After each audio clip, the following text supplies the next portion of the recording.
আগামী 18 তারিখ প্রধানমন্ত্রী আসবেন বঙ্গে, আর 18 তারিখ দুর্গাপুরের সভায় উপস্থিত থাকবেন দিলীপ ঘোষ।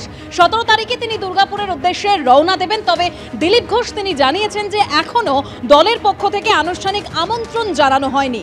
দুর্গাপুরে দিলীপ ঘোষ তিনি গেলেও মঞ্চে থাকবেন কিনা তা নিয়ে এখনো ধোঁয়াশা রয়েছে।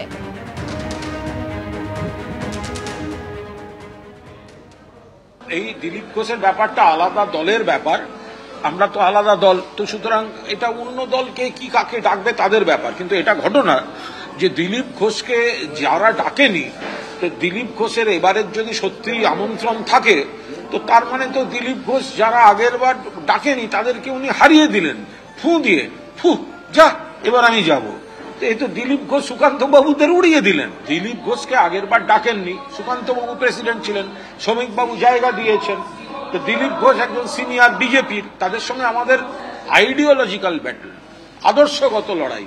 কিন্তু দিলীপ ঘোষকে তারা কোণঠাসা করতে গেছিলেন। দিলীপ ঘোষরা আবার আদি বিজেপিরা এখন একজোট হচ্ছে, দিয়ে যারা পরে এসছে বা তৎকাল বিজেপি যারা দল হাইজ্যাক করতে গেছিল, তো তাদেরকে এবার ফু দিয়ে উড়িয়ে দিতে নেমেছেন দিলীপ ঘোষরা।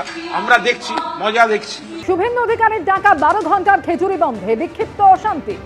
বাঁশগোড়ায় ট্রাক ভাঙচুরের অভিযোগ উঠছে বন্ধ সমর্থকদের বিরুদ্ধে। জোর করে বন্ধ করানোর চেষ্টা করার অভিযোগে গ্রেফতার করা হয়েছে 8 জনকে।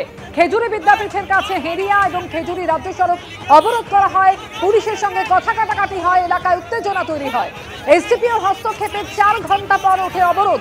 সকাল থেকে খেজুরিতে দোকানপাট বন্ধ রয়েছে, শুনশান রাস্তাঘাট। খেজুরির বিজেপি বিধায়ক শান্তনু প্রামাণিকের নেতৃত্বে মিছিল হয় এলাকায়। এলাকা জুড়ে পুলিশের কড়া নজরদারি।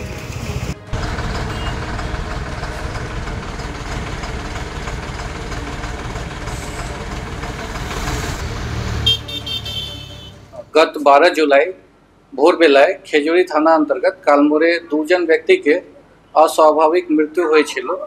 2 জন মৃত ব্যক্তির পরিবার পক্ষ থেকে আমরা অভিযোগ পেয়েছিলাম। অভিযোগ হিসাবে মামলা রুজু করা হয়েছে এবং তদন্তে পুলিশ নেমেছে। আজকে ডিসিজদেরকে আমরা পোস্টমর্টম রিপোর্ট পেয়েছি। পোস্টমর্টম রিপোর্ট হিসাবে যে কজ অফ ডেথ আছে সেটা অ্যান্টেমর্টম ইলেকট্রিক্যাল ইনজুরি আছে, বিদ্যুৎ স্পর্শাঘাত জন্য ওনাদেরকে মৃত্যু হয়েছে। আমরা তদন্ত করছি, পুরো মামলাকে খতিয়ে দেখছি, and investigation is proceeding as per law and under close supervision.